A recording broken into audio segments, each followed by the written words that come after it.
नमस्कार, मैं Nityanand Shukla, reporter post से।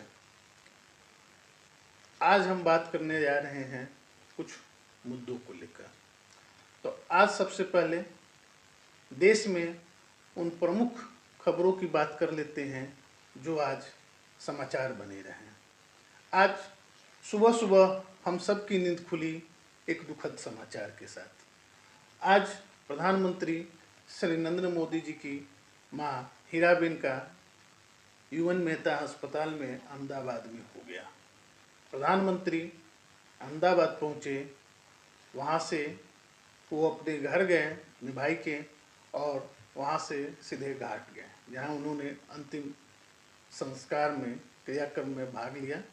और उसके बाद प्रधानमंत्री उनके जो शेड्यूल कार्यक्रम था कलकत्ता में वंदे भारत ट्रेन के उद्घाटन का, फिजिकली तो प्रेजेंट नहीं हुए लेकिन वीडियो कॉन्फ्रेंसिंग के माध्यम से वहाँ उन्होंने अपनी उपस्थिति दर्ज कराई और बातें रखी।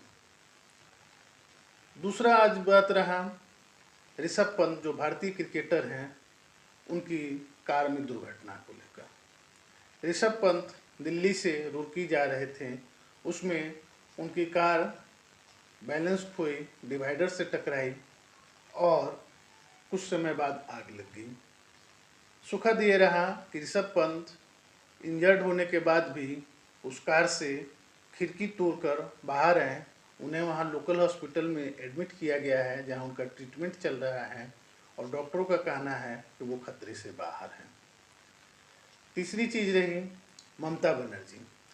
ममता बनर्जी को जय श्री राम से नफरत है, ये आज फिर देखने को मिला।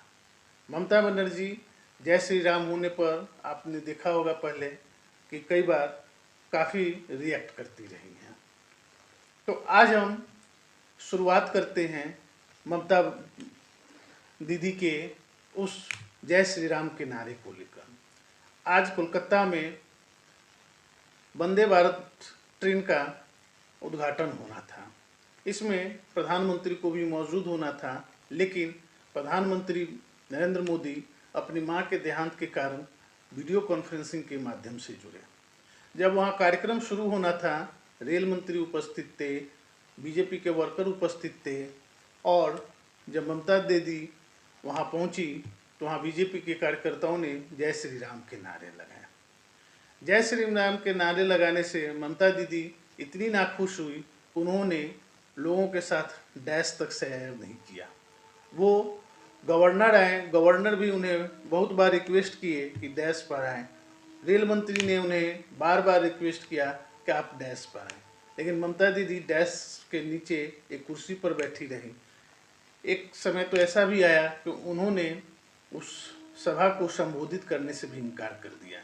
लेकिन बताया जाता है कि बंगाल के गवर्नर के द्वारा रिक्वेस्ट किए जाने के बाद वो बोलने के लिए तो तैयार हुई, लेकिन उन्होंने डैश पर नहीं जाकर डैश के नीचे रहकर ही बोलना समझा।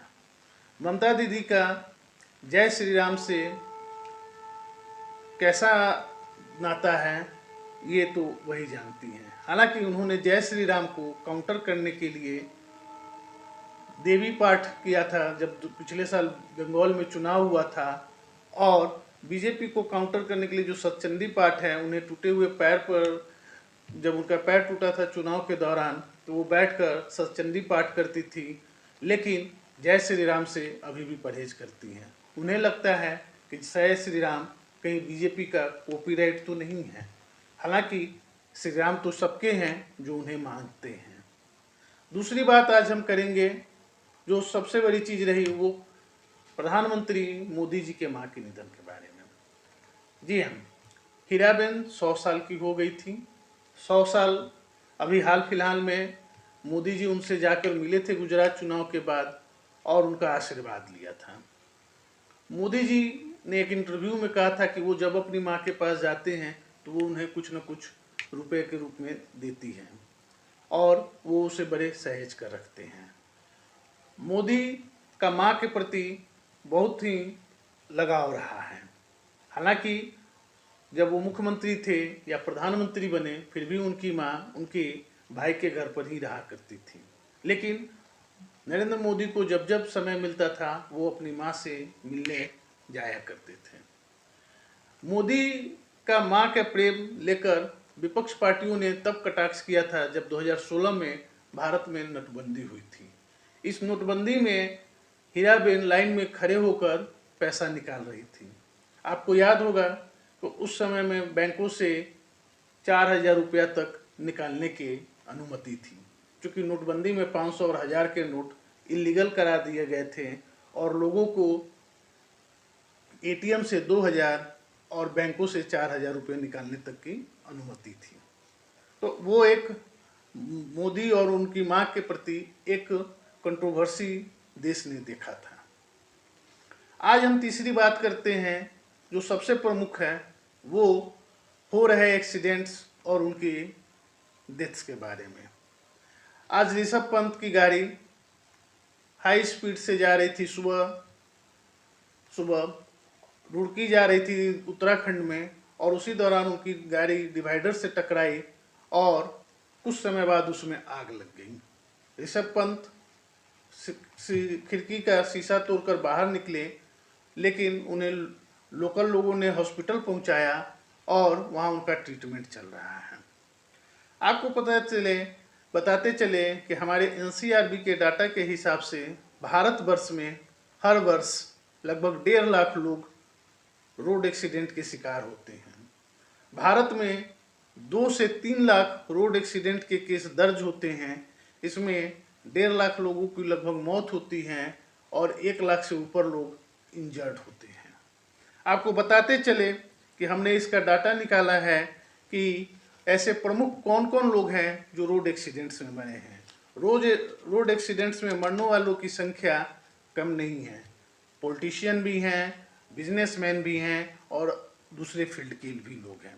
इसी साल आपको याद होगा कि साइरस मिस्त्री, जो टाटा सन्स के कभी चेयरमैन चुने गए थे, उनकी भी डेथ रोड एक्सीडेंट में इसी साल महाराष्ट्र में हुई थी, जब वो पूना से बम्बई जा रहे थे। हम आपको कुछ उन हस्तियों के बारे में बताना चाहेंगे जिनका कि रोड एक्सीडेंट्स में डेथ हो चुका है। आपको याद होगा कि कांग्रेस पार्टी के बड़े नेता हुआ करते थे राजेश पायलट, जो सचिन पायलट के पिता हुआ करते थे। उनकी भी मौत रोड एक्सीडेंट में ही हुई थी।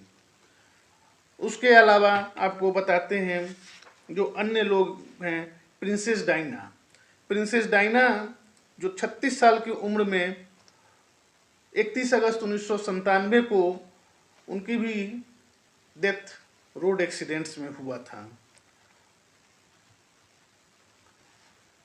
नंदमुरी हरिकृष्णा जो एनटी रामाराव के सन थे, उनका भी रोड एक्सीडेंट में डेथ हुआ था। हॉलीवुड एक्ट्रेस एनी हेच भी रोड एक्सीडेंट में इसी साल इंजर्ड हुई थी और उनका भी डेथ इस साल अगस्त 2022 में हुआ था। भारत में रोड एक्सीडेंट्स और सुसाइड्स ऐसे हैं जिसमें यहाँ में लगभग 3 लाख जाने हर साल जा रही हैं। भारत के सड़क मंत्री नितिन गडकरी का है कि सड़क एक्सीडेंट्स को हमें किसी भी तरह कम करना है। इसके लिए बहुत सारे पैरामीटर्स लाए जा रहे हैं। हम सड़कों को तो 4 लेन 6 लेन बना रहे हैं, लेकिन उसमें जो कनेक्टिंग रोड्स हैं वहाँ पर इस तरह के हम सिक्योरिटी नहीं प्रोवाइड करा पा रहे हैं कि ताकि वहाँ पर गाड़ियाँ एकाएक दूसरे तरफ से ना आए।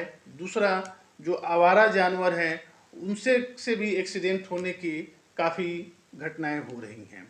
दूसरा, जो 4 लेन 6 लेन होते हैं उसमें कई बार देखा गया है कि गाड़ियाँ जिधर से जा रही होती है उधर से उसी रूट में ट्रैक्टर, ट्रॉली या कुछ अन्य गाड़ियाँ आती हैं और उससे भी कई तरह के एक्सीडेंट्स हमें देखने को मिला है। अच्छी सड़कें हो, किसी भी देश राज्य के लिए अच्छी सड़कें होना वहाँ के इकोनॉमी को दर्शाता है, इकोनॉमिक मूवमेंट उससे बढ़ता है। लेकिन सड़कें अच्छी करने के साथ साथ उनकी सुरक्षा भी इस देश में बहुत ज़रूरत है। तो हमें ज़रूरत है कि सड़क सुरक्षा पर हम लोग ज़्यादा फोकस करें और चलने के समय में अपनी सुरक्षा को ध्यान दें। कई जगह पर स्पीड मीटर लगाए गए हैं, लेकिन मैक्सिमम जगह पर नेशनल हाईवेज पर स्पीड का कोई लिमिटेशंस नहीं है। वहाँ पर गाड़ियाँ जो है 140, 50, 200, 220 तक के स्पीड में देखने को मिली हैं, जो एक्सीडेंट का कारण बनती हैं। आप देखते रहिए रिपोर्टर पोस्ट। हम लोग फिर मिलेंगे कुछ और सूचनाओं के साथ और बात करेंगे। बहुत बहुत धन्यवाद।